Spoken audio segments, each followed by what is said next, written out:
మంచిని మంచిగానే చెప్పుకోవాలి, చెడుని చెడుగానే చెప్పుకోవాలి. మనవాడి అధికారంలో ఉంటే అంత అద్భుతం, ఎదురోడు ఉంటే అంత అనర్థం అనేటటువంటి దిక్కుమాలిన జర్నలిజం మనం ఎప్పుడు చేయట్లేదు. గ్రీన్కు నేను ఇంతకుముందే చెప్పి చంద్రబాబు గారి టైంలోనే అనుమతి వచ్చింది. ప్రారంభోత్సవం చేసింది జగన్మోహన్ రెడ్డి.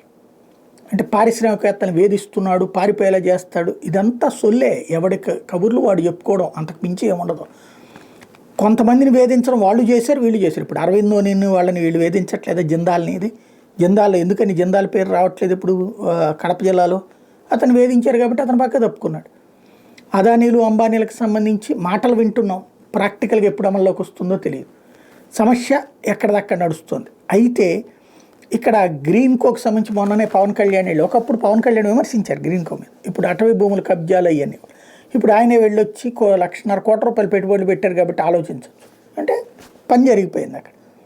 రెండోది ఏంటంటే గ్రీన్ కో అన్నటువంటిది ఆ రోజుల్లో భూమి కేటాయింపులు చంద్రబాబు టైంలో ఆరంభమైతే అది పూర్తిగా కొనసాగించి ప్రారంభోత్సవం జరిగిన జగన్మోహన్ రెడ్డి అయితే ఆచరణలో నడుస్తుంది ఇప్పుడు. కాబట్టి ప్రభుత్వాలు మారినా కూడా పరిశ్రమల జోలికి పోవద్దు, పరిశ్రమల గురించి పాజిటివ్గానే ప్రొజెక్ట్ చేద్దాం. గ్రీన్ కో ఆంధ్రప్రదేశ్కి ఒక మకుటాయమానం అని చెప్పడంలో అతిశయక్యం లేదు.